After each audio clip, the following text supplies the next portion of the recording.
Alors pourquoi j'ai choisi Benoît Hamon? Bon, déjà parce qu'il est super, mais je pense que ça c'est une autre question.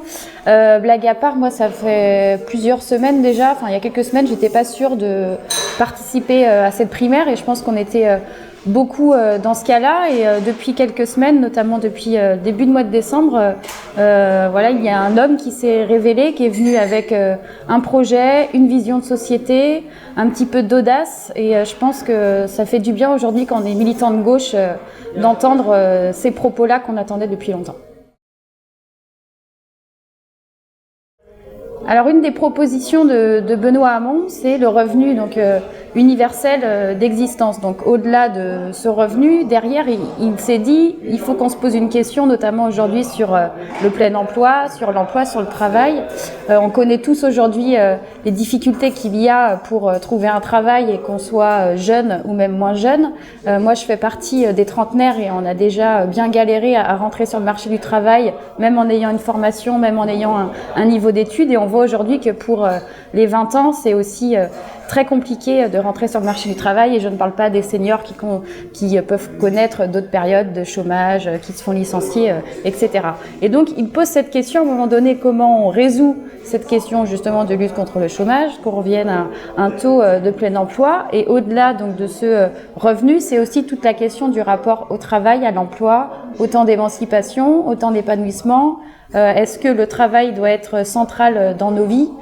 Et est-ce qu'on peut aussi vivre autrement? Donc il a pensé ce revenu universel d'existence, qui serait donc un revenu donc dans un premier temps accessible aux 18-25 ans, qui sont quand même les premiers aujourd'hui touchés par cette question de la précarité, de la pauvreté, et après qui pourrait être généralisé à l'ensemble de la population.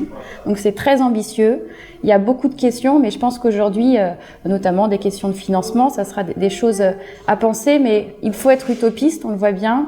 On doit se poser ces questions-là. C'est une vraie révolution et en tout cas, moi, c'est ça qui m'a plu chez Benoît Hamon.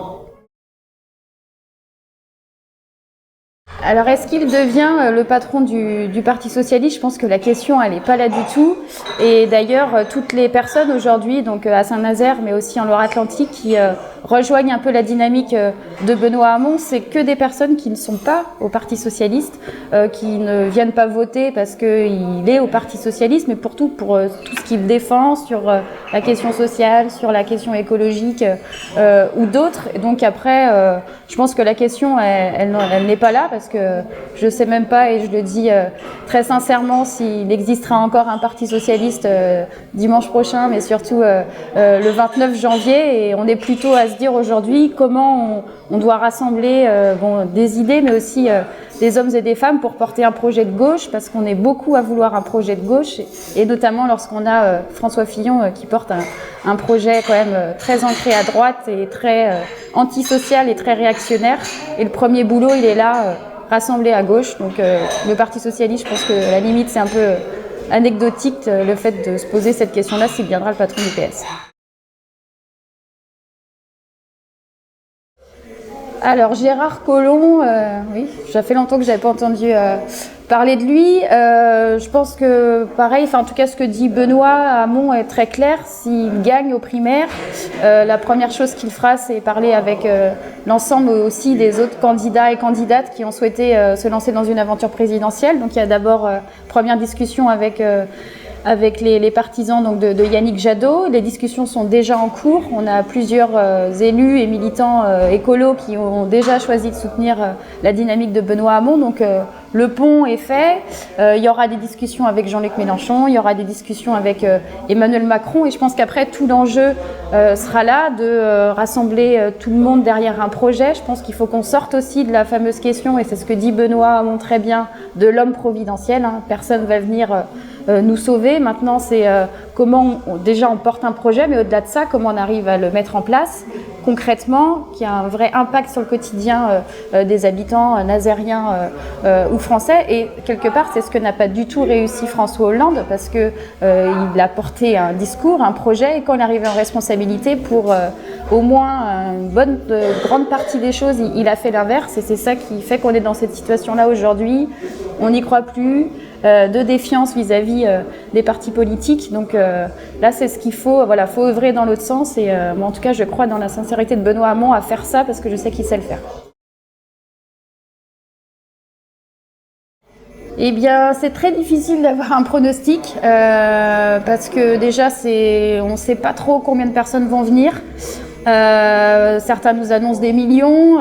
Bon, je pense qu'il y a de plus en plus de personnes. Si on était il y a 3 semaines, voilà, je le disais tout à l'heure, moi je fais partie des gens qui n'auraient pas forcément participé. Là, on sent qu'il y a quand même une envie de participer. Donc déjà, là, moi je suis assez contente. Et je pense que Benoît Hamon sera au second tour. Toutes les personnes que je peux rencontrer veulent voter Benoît. Il y a une dynamique, c'est clair. Et c'est que des gens qui ne sont pas militants. Donc je pense que voilà, il peut y avoir une surprise. Enfin, ça peut être complètement fou ce qui peut se passer sur ce second tour, enfin le premier et sur le deuxième. Mais là, je ne peux pas vous dire en tout cas.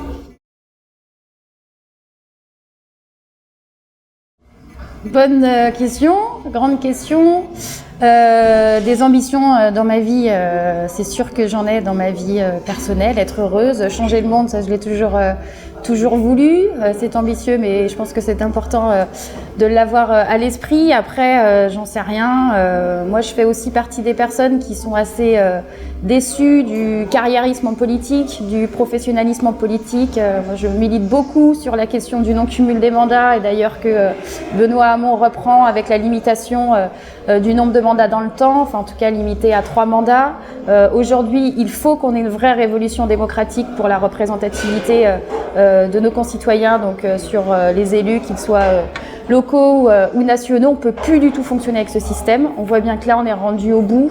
Et on est rendu aussi un peu dans des choses perverses parce que y a une défiance, il y a un ras-le-bol d'une classe politique qui est là depuis trop d'années. Donc ça, il faut tout révolutionner ça. Donc il faut un statut d'élu pour qu'un maximum de personnes puissent exercer ces mandats, des personnes aussi qui viennent du privé, parce qu'aujourd'hui quand on travaille dans le privé, c'est hyper compliqué de lâcher son boulot pour faire un mandat. Donc voilà, enfin moi mon ambition aujourd'hui elle est là, s'il faut transformer ça, et nationalement et localement, et là après peut-être que j'aurai d'autres ambitions, mais en tout cas moi ma première envie elle est là. Alors après beaucoup de monde me pose cette question, on verra, j'en sais rien.